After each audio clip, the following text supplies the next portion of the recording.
I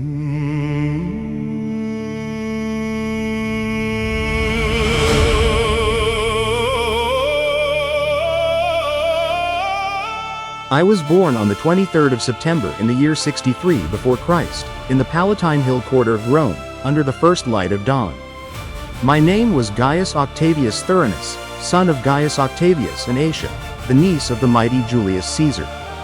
The Republic was already trembling with political storms, fragile alliances, and the ambitions of powerful men.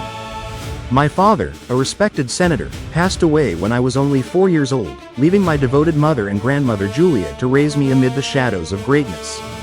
Even in my earliest days, the weight of destiny pressed upon me.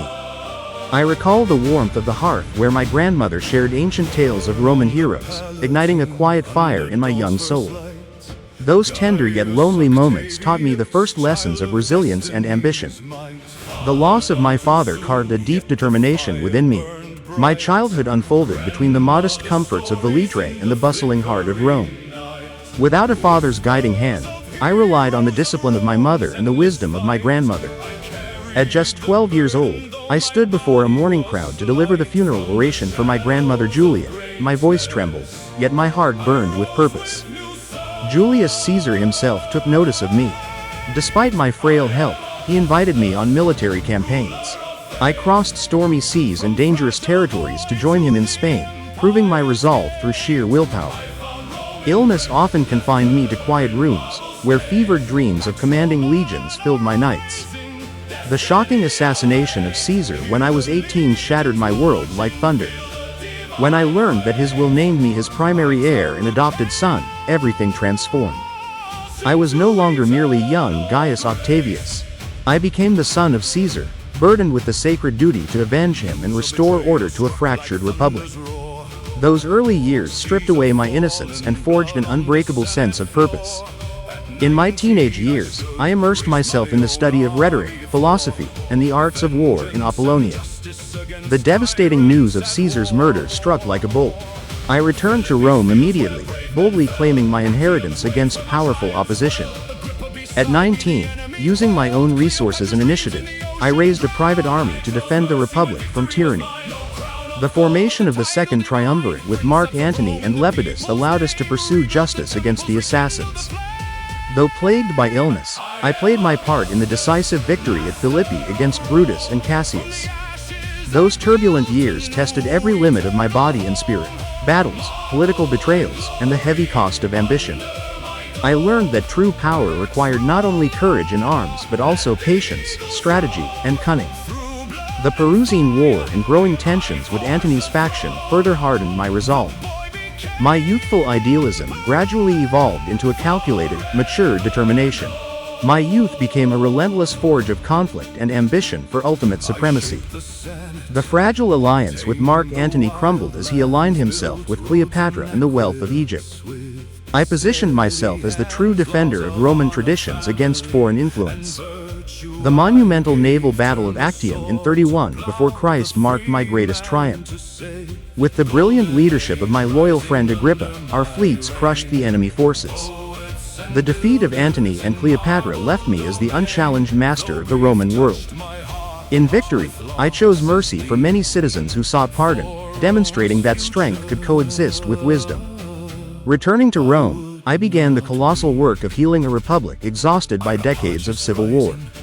I carefully avoided overt monarchical titles, instead accepting the revered name Augustus in 27 before Christ and the role of princeps, first citizen. I initiated vast reforms, reorganizing the legions into a professional standing army, stabilizing the economy, rebuilding infrastructure, and launching grand architectural projects. As I famously reflected, I found Rome built of bricks and left her clothed in marble. In my middle years, I devoted myself entirely to establishing the Pax Romana, an era of relative peace and prosperity that would endure for 2 centuries. I reformed the Senate, provincial governance, taxation, and legal systems with remarkable efficiency and patience. Temples were restored, aqueducts and roads constructed, and the arts flourished under my patronage. I promoted family values and moral laws while expanding the empire's borders through diplomacy and targeted campaigns rather than endless conquest. My adopted heirs and family became central to ensuring a stable succession, though profound personal grief struck with the deaths of beloved figures like Marcellus, Agrippa, and others. I lived modestly in a simple residence on the Palatine, working tirelessly for the Roman people. These years carried the emotional weight of guiding an empire while managing isolation and loss. Every decision was aimed at creating lasting stability so that future generations would inherit order instead of chaos. As I entered my later mature years, my focus shifted toward consolidating achievements and securing my legacy. I mentored Tiberius carefully for a smooth transition of power. Majestic projects such as the Forum of Augustus and the Era Passus altar symbolized the golden age I had ushered in.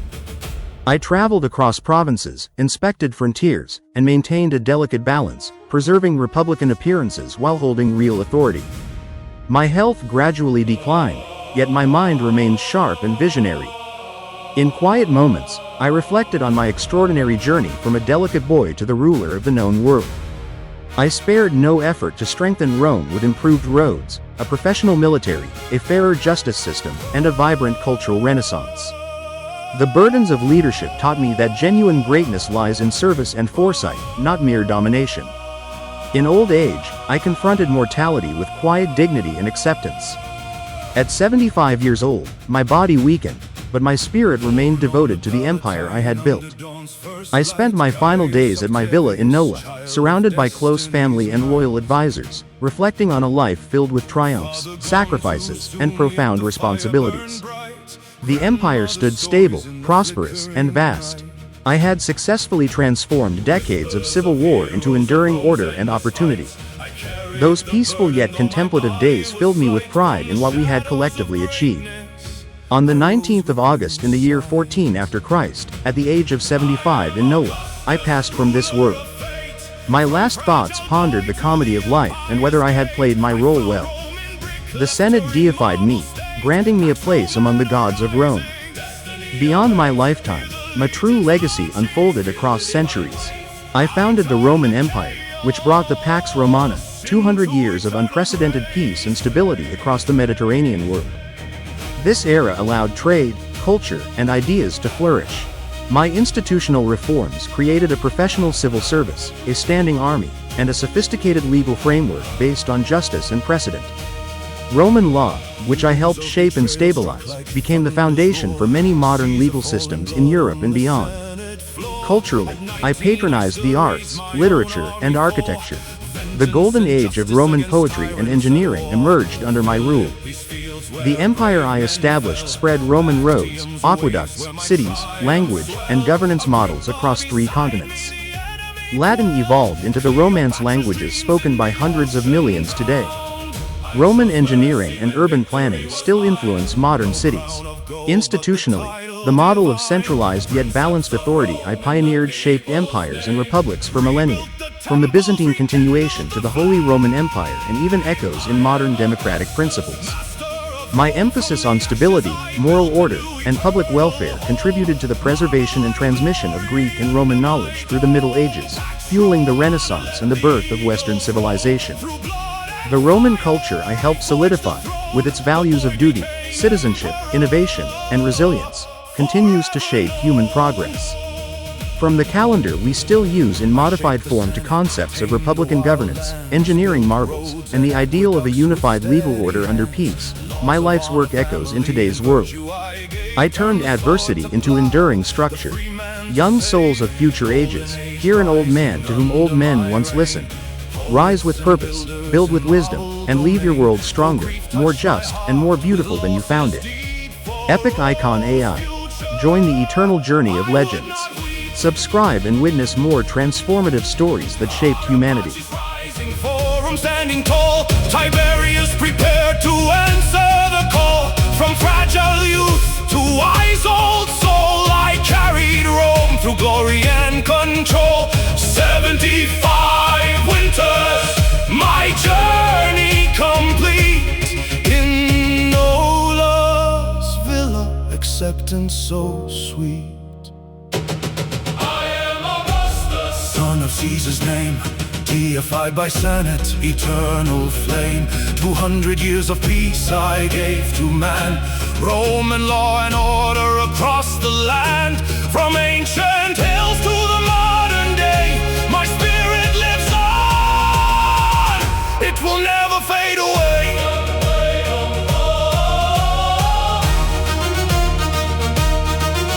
Young souls,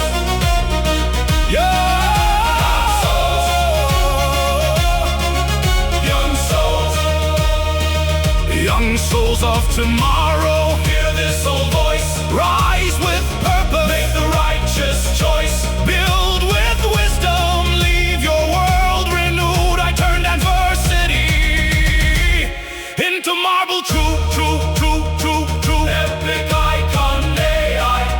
Join the journey of legends. Subscribe and stay true. More stories of greatness.